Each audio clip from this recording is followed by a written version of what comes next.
Shalom Bapak Ibu, saudara-saudara sekalian. Kita kembali berjumpa dalam acara Menerima hari ini. Saya harapkan Bapak Ibu tetap punya semangat, tetap punya passion, punya gairah yang besar untuk selalu belajar dan belajar firman Tuhan.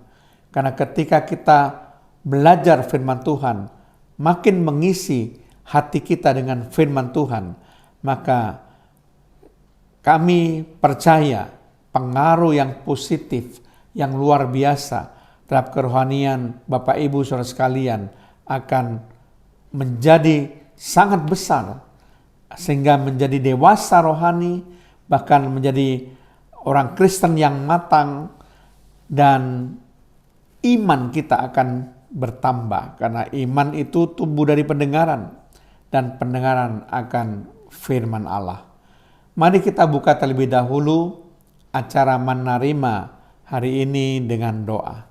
Terima kasih Tuhan, kalau kami diperkenankan masih diberi waktu untuk terus belajar dan menggali kebenaran firman Tuhan melalui acara Menerima hari ini. Berikan pada kami hikmat, akal budi, kebijaksanaan untuk bisa mengerti setiap pewahyuan ilahi, setiap apa yang firman Tuhan kemukakan, sehingga itu dapat kami praktekkan. Kami sebagai pelaku-pelaku firman yang membuat kami menjadi orang-orang percaya yang semakin bertumbuh dewasa, semakin dekat, semakin mengerti akan isi hati Tuhan. Terpujilah namamu Tuhan, di dalam nama Tuhan Yesus Kristus. Haleluya. Amin. Shalom Bapak Ibu saudara-saudara sekalian.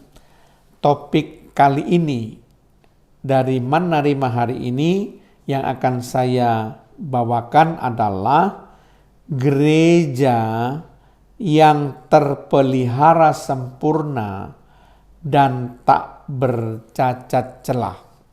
Sekali lagi, gereja yang terpelihara sempurna dan tak bercacat celah.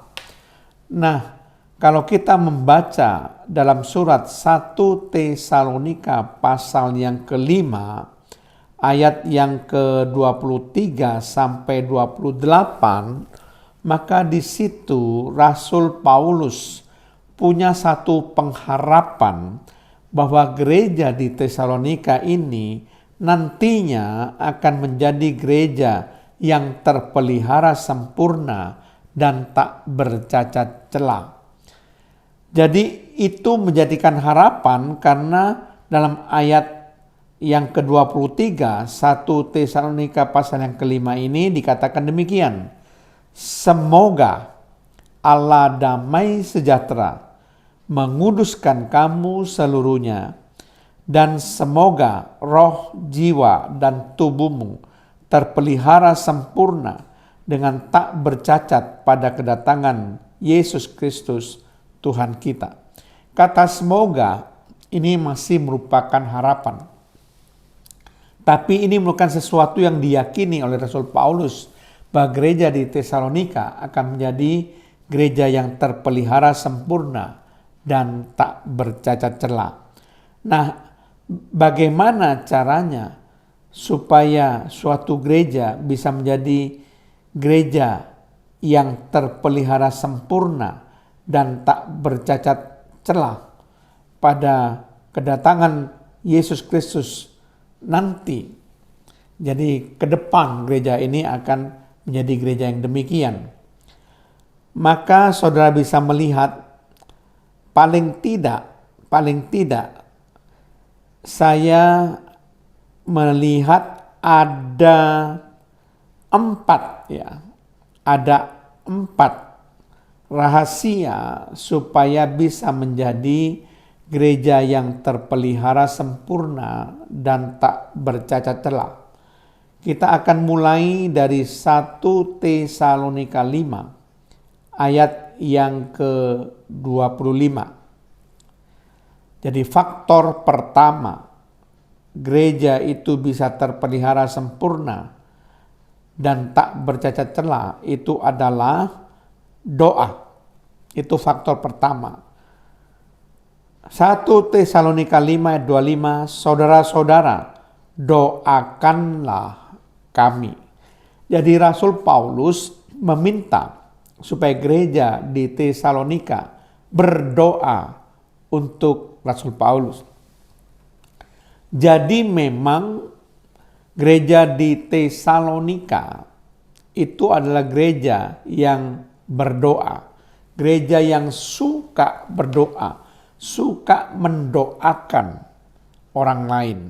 Itulah sebabnya kenapa Rasul Paulus memohon supaya dia didoakan oleh gereja di Tesalonika. Sebab gereja di Tesalonika adalah gereja yang suka berdoa, saudara ya. Suka mendoakan orang lain, menaikkan doa syafaat untuk orang lain. Itu sebabnya suatu gereja diharapkan bisa menjadi gereja yang terpelihara sempurna dan tak bercacat kalau gereja itu adalah gereja yang berdoa. Gereja yang suka berdoa, menjadikan doa sebagai gaya hidupnya, itu baru bisa menjadi gereja yang diharapkan terpelihara sempurna dan tak bercacat pada kedatangan Yesus yang kedua kali. Nah, faktor pertama adalah faktor doa. Faktor yang kedua itu faktor relasi atau hubungan. 1 Tesalonika 5 ayat yang ke-26.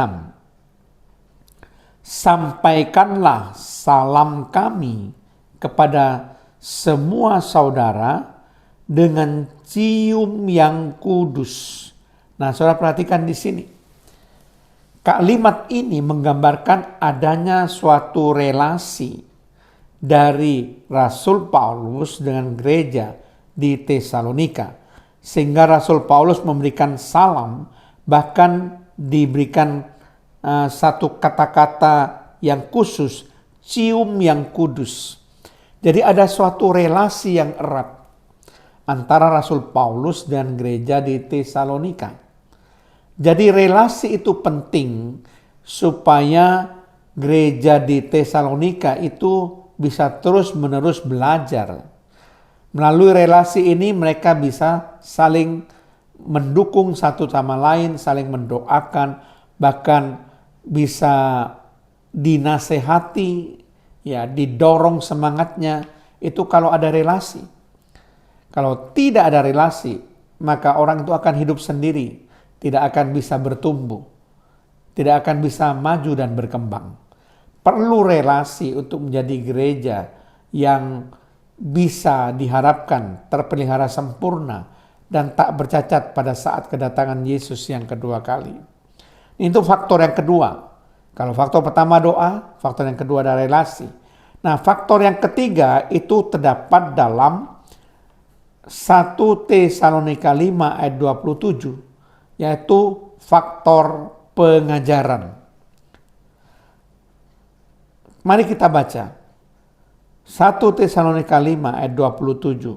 Demi nama Tuhan, aku minta dengan sangat kepadamu, supaya surat ini dibacakan kepada semua saudara.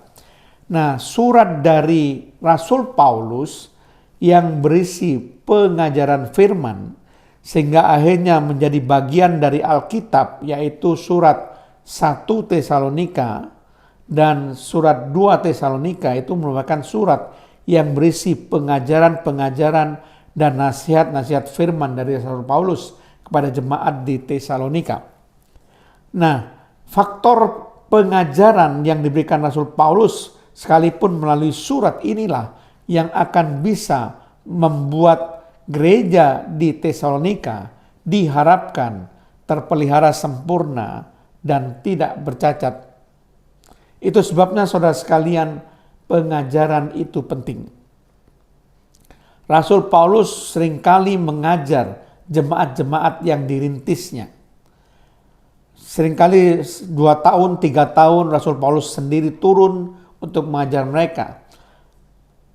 Ada yang hanya dengan mengirimkan surat yang berisi nasihat-nasihat firman dan pengajaran-pengajaran firman. Dalam hal ini di Tesalonika ini Rasul Paulus mengirimkan surat supaya dibacakan kepada semua orang-orang kudus yang menjadi jemaat di Tesalonika.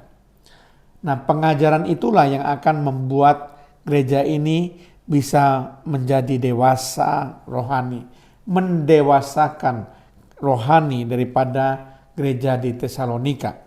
Dan faktor yang keempat, yang terakhir, yang membuat gereja di Tesalonika diharapkan menjadi gereja yang terpelihara sempurna dan tidak bercacat celah, itu adalah faktor kasih karunia Yesus Kristus. Terdapat dalam 1 Tesalonika 5 ayat yang ke-28.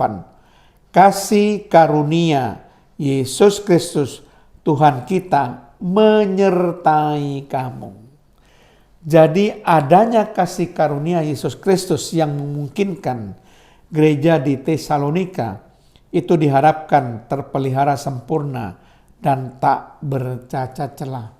Nah, Bapak Ibu Saudara sekalian, kita sudah belajar 4 faktor bagaimana menjadi gereja yang diharapkan terpelihara sempurna dan tak bercacat celah. Yang pertama, faktor doa. Yang kedua, faktor relasi.